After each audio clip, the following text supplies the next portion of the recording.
Hello, Reconnection Studio.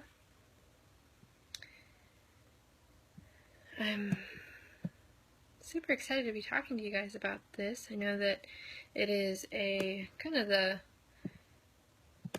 biggest topic of concern for pretty much everybody. Whether you have a lot of it or you have none of it, money is a big deal. So I'm getting set up now so I can see.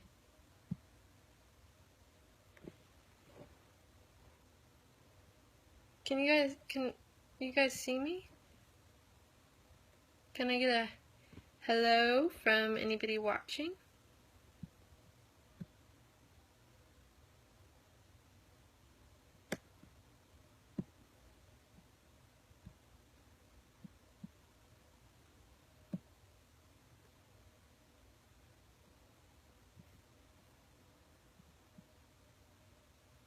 Hi Nikki, nice to see you.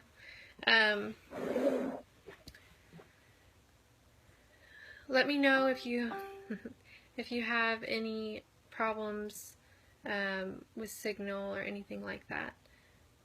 I have people wanting to join the group right now as well.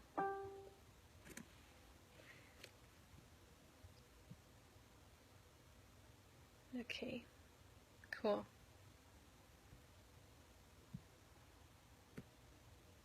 How are you doing today, Nikki?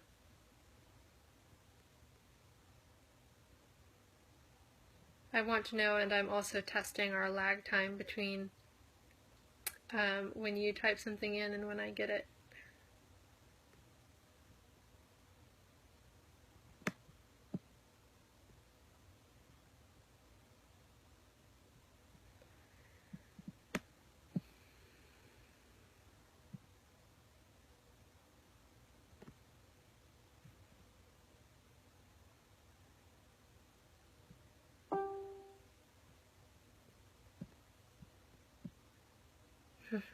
Okay, so there's quite a lag time. Good to know.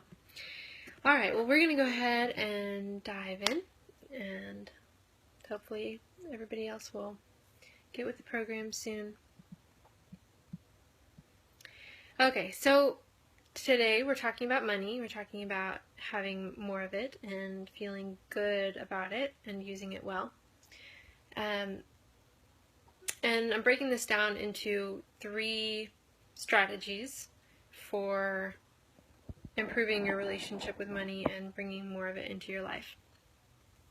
The first strategy is don't freak out and be negative. Now, I know that I'm probably speaking to a wide, diverse audience in terms of what you're dealing with circumstantially.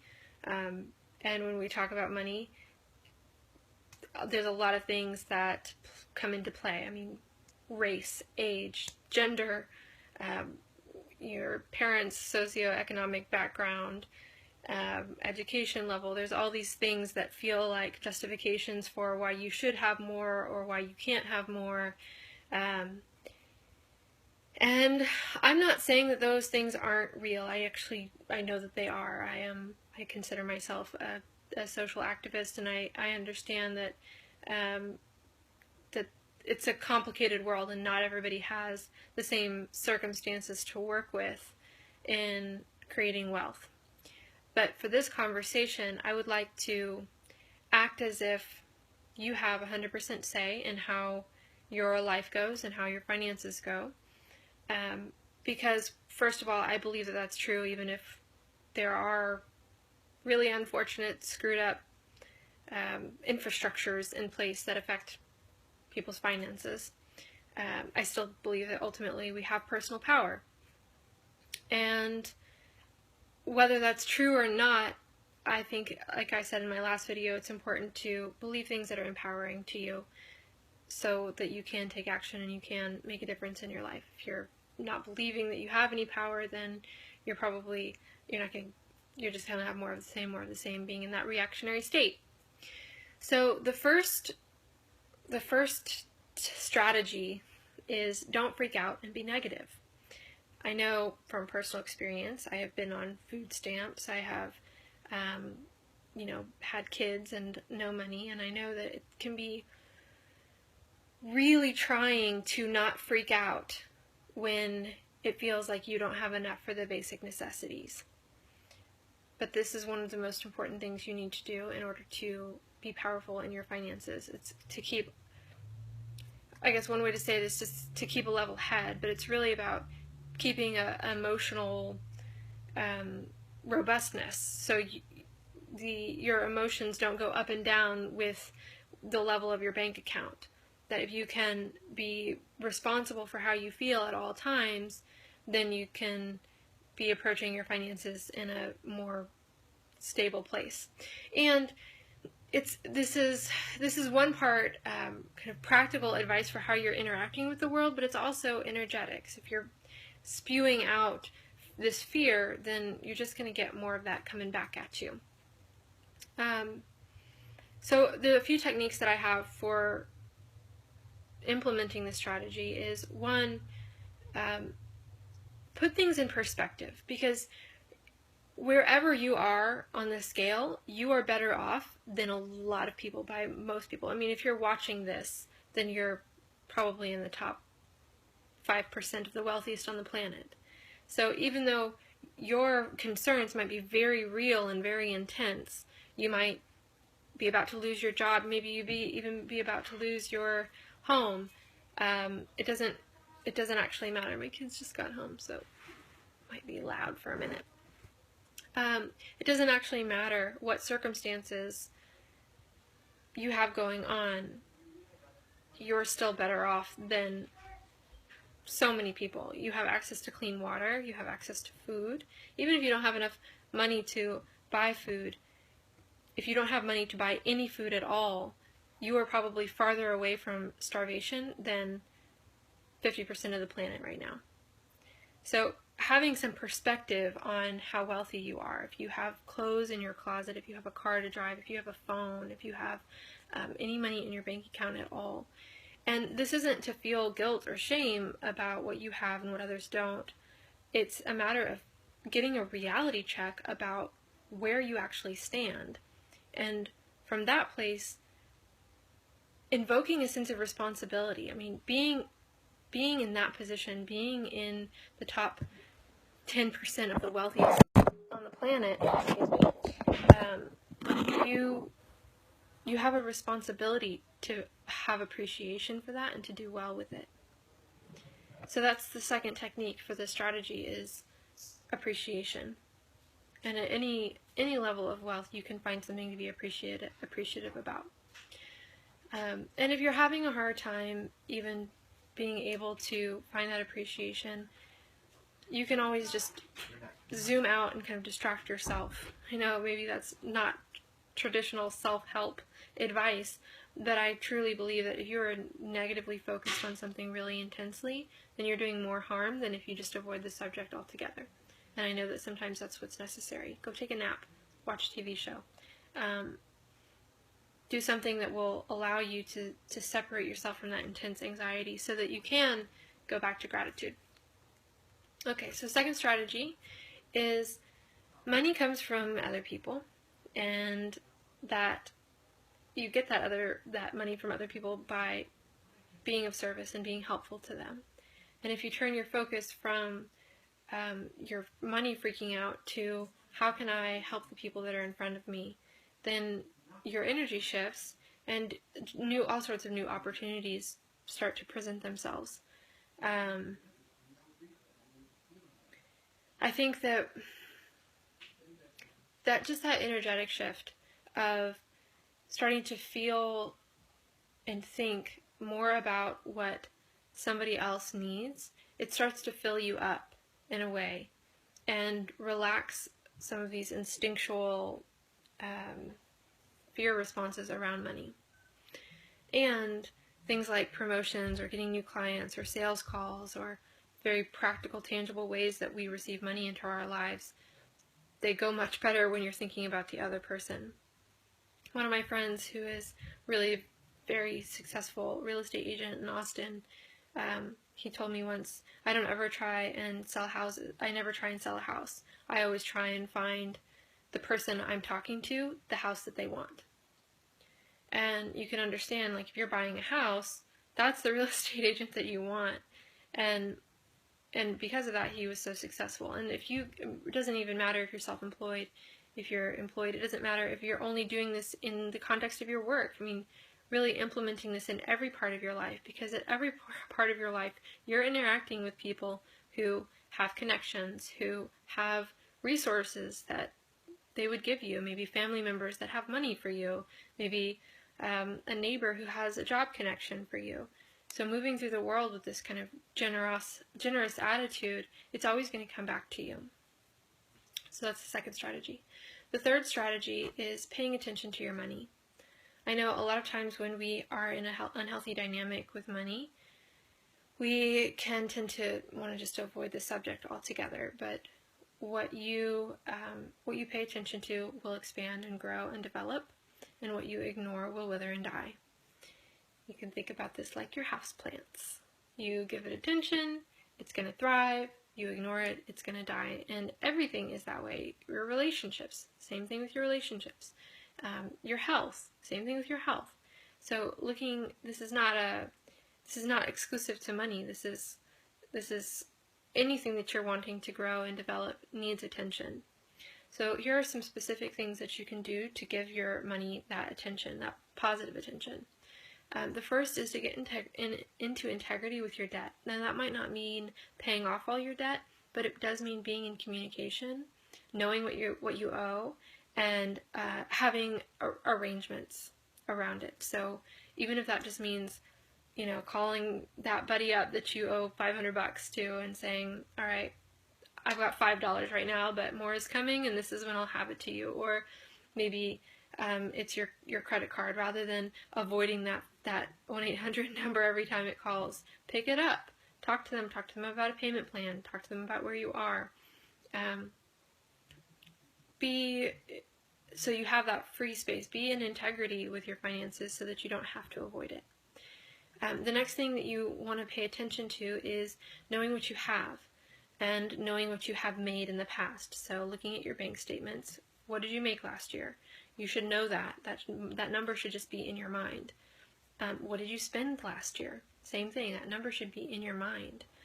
And then what do you have right now? What is in your bank account? You should always know what is in your bank account at any given time. And then what is, and I'll post this below the videos as well, what is it that's coming in and what is it that you're spending? Now, these are really basic things, but I also know that people tend to avoid them when they don't love what's going on in their finances. And it's really the opposite that should happen. You want to pay attention to these details and have these specific numbers down so that you are giving your money that very much needed attention. Excuse me. Okay. And then the last piece around that, paying attention to your money, is knowing what you would like to have and knowing what you would like to spend. This is something that people avoid in every part of their life. It's like we're afraid to dream or to want things because it's uncomfortable. There's actually a word for it. It's called creative tension. When you are over here and the thing you want is over here, and it's like you're a rubber band and you're sort of living in two different worlds. You're living in the reality that you're living in right now, but you're also living in this reality that you want because you can envision it, and part of you does feel like it's real already. And that space, it actually pulls at us, and it can be extremely uncomfortable, which is one of the reasons why we tend to dissolve that tension as quickly as possible by giving up our dream. We want to get rid of this dream so that we don't have to be in this gap between where we are and where we want to be. But there's another way to relieve that tension. The other way is to release our old habits, to let go of the ways that we have been dealing with things. So that means like letting go of our freak out, letting go of that feeling lack all the time, letting go of avoiding our finances. So when we let go of that, that also resolves the creative tension. The other piece of that, though, is that creative tension will always be there because it is in our nature to want more. So rather than always being focused on how do I get rid of this feeling, continue to want more and want things strongly. When you write down these numbers of what you want and what you want to be, what you want to be spending it on, really let yourself want it. Feel what that would feel like. What would that mean for you? Who would you be able to support? What kind of adventures? Who would you be if you had that? Let yourself want it really strongly. And then every single tiny little movement forward, you congratulate yourself on it. When you find a penny on the street, you say, yes, I'm one penny closer. I'm not kidding about that. You start noticing every single cent that comes your way and appreciating it, using it as a vehicle for appreciation. And the piece about that, and I know there's a lot of hate around the uber wealthy. Like if you have your own helicopter and a couple yachts and all of that, maybe there's a little bit of a stigma around it, like it's greedy and wrong and you shouldn't. And what I would say is that two things. One, that as spectators, you need to stop judging that. When you're judging that, you're basically saying no to wealth. You're saying that wealth is bad. And what's missing, what's an important takeaway from that kind of storyline is not that tons of wealth is bad. It is, it's that there's a missing component of gratitude. Like when you buy the Ferrari, you go, hell fucking yes, I love this car so much. And maybe you still buy the helicopter as well, but there is a level of appreciation and richness that makes it worthwhile. And this is true no matter where you are on the scale. It's instead of saying over and over again every day, I'm still not there, I'm still not over here where I want to be thinking, I'm this much closer. Congratulations, I'm this much closer. This is a big win. I'm this much closer. And that mentality, whether it's, skipping the enjoyment of your Ferrari and going after the helicopter and that kind of consuming, frantic thing, it's the same fear over there as it is with less dollar amounts, smaller dollar amounts.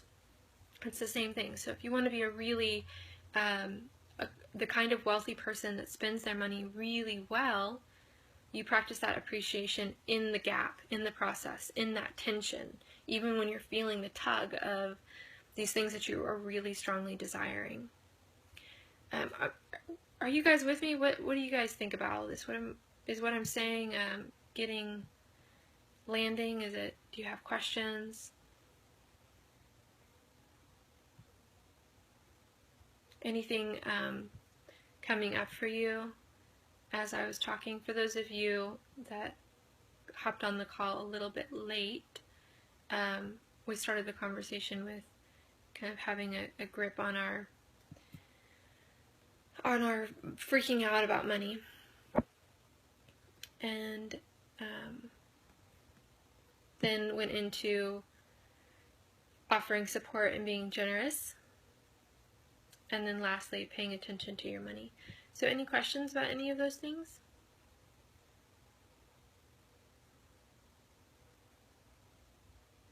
I'll wait for a minute because I know that there's a little bit of a lag between when you type and when I see it.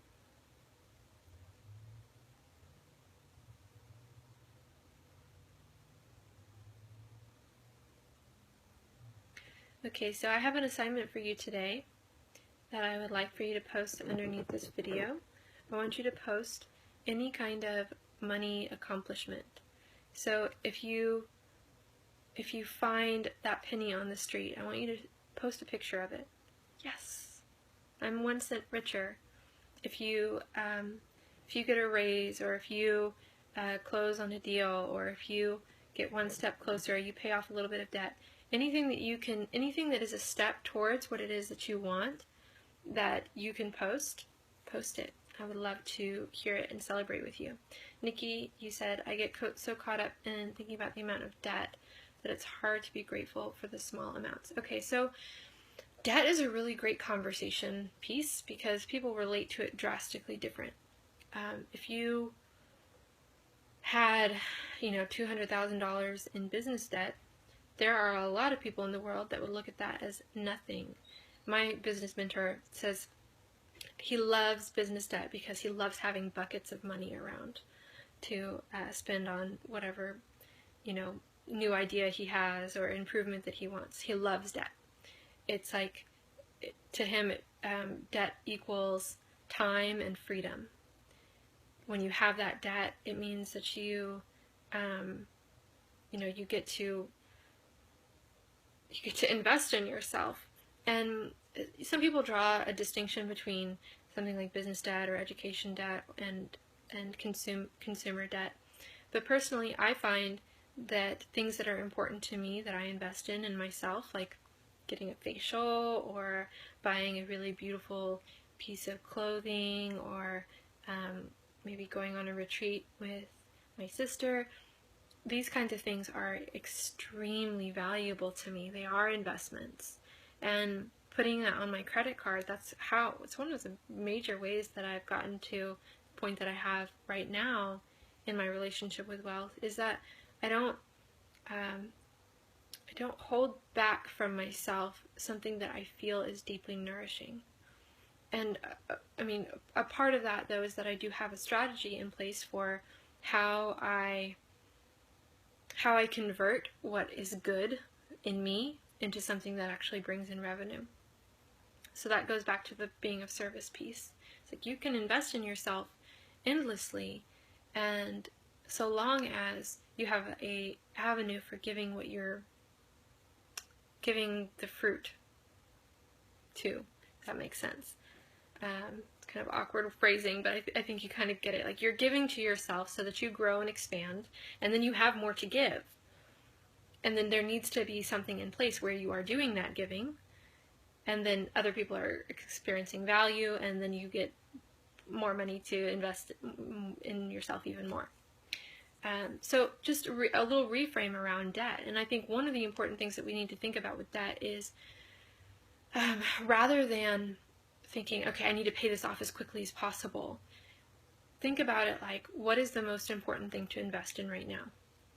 There's going to be times when your credit is the most important thing to be investing in.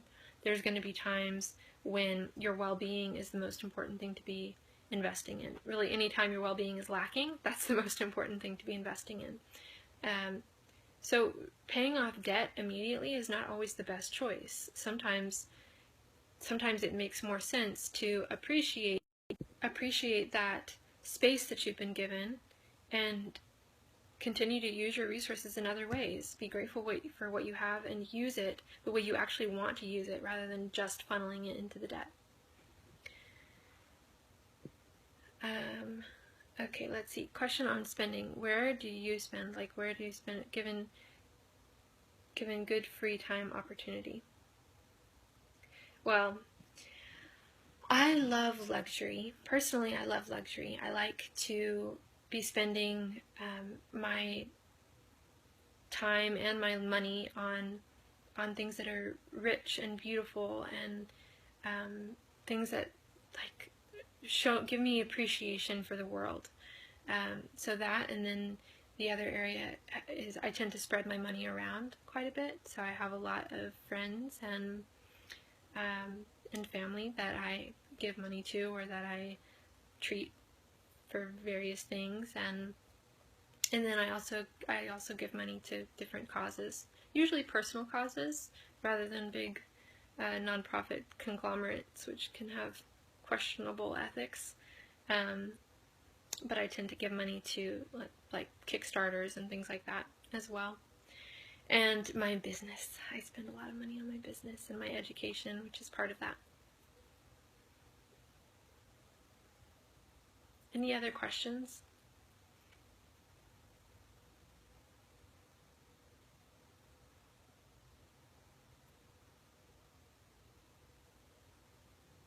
Oh, and travel. I spend a lot of money on travel. I tend to spend, personally, I tend to spend much less money on regular living expenses. I like to have a low overhead. Um, I lived in a tiny house for 2 years, and I now actually live in an RV. My boys and I are traveling around the country.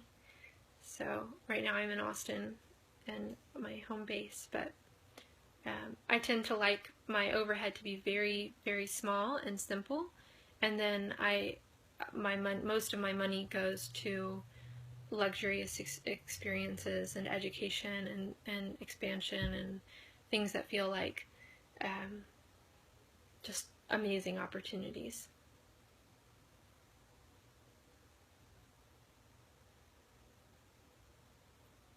All right, dears. Well, it's been really lovely to spend this time with you. I hope it was valuable, and I can't wait to see your wins posted. I really am excited to see just anything that you can identify as stepping closer from where you are to where you want to be. So whether that again is finding money on the street or paying off a little bit of your debt or feeling freer in your conversation with somebody about money, anything that has you closer to where you want to be. Okay, talking about the fear of getting more money. Yeah, I mean, I think that people have a lot of, everybody has sort of mixed up ideas about money, and I think that what's important is choosing your paradigm. What do you want to believe?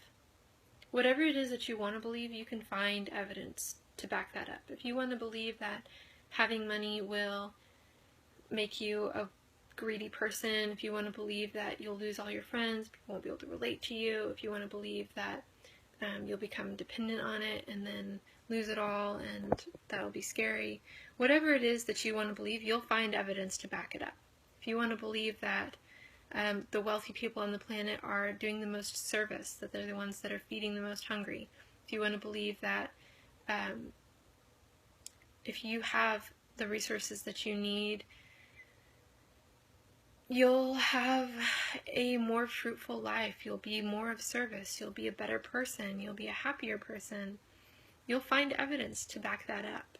So I know a lot of times there's trauma around money if we grew up with a lot of stress around money, and there's certainly more advanced techniques to clear that. But I think that most of our beliefs are fluid and they really just need that attention. So appreciating it in others, like I said, is a good way. So the whole conversation I had about the guy with the Ferrari and the helicopter, that's a really perfect example of these kinds of fears and how they show up. So if you can identify it, if you know what that fear is, just start actively giving attention to, positive attention to that. So, God, awesome car. Gosh, that's so great. I bet that was your childhood dream car, or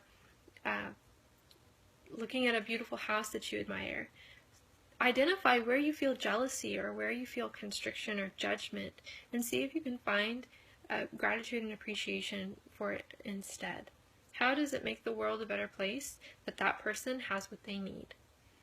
Now, I understand that there's other things that you could focus on. You could focus on, like I said at the beginning of this conversation, you could focus on a lot of social justice things that would have you notice the things that don't work about that guy having the helicopter. You could do that. But for your own energy, it's better not to. It's better to focus on that appreciation and what's going well. And this is true. I'm going to get into a tangent on this because this is what I'm passionate about. But in any kind of activism, if you have a belief of a way that it should be better, the way that you are going to be the best advocate for that happening is when you can notice it already happening. Now, that doesn't mean being unsympathetic or lack of empathy for the harm, but if you can appreciate improvement, then you will grow so much faster, and as a society will grow so much faster. So it's kind of just eye on the prize. You know where you want to go, have tunnel vision. Only see that. Only see where you want to go. And whether that's in your finances, whether that's what you want for the world, it doesn't matter. Tunnel vision on what you want. Nothing else exists. When you are doing that, you become like a generator for that thing happening. You're emanating that. You already are that. And it's a lot more enjoyable place to be rather than like hating on everyone for being rich. Alright, loves. I appreciate you guys being here so much, and I'm looking forward to your posts. You guys enjoy the rest of your Sunday.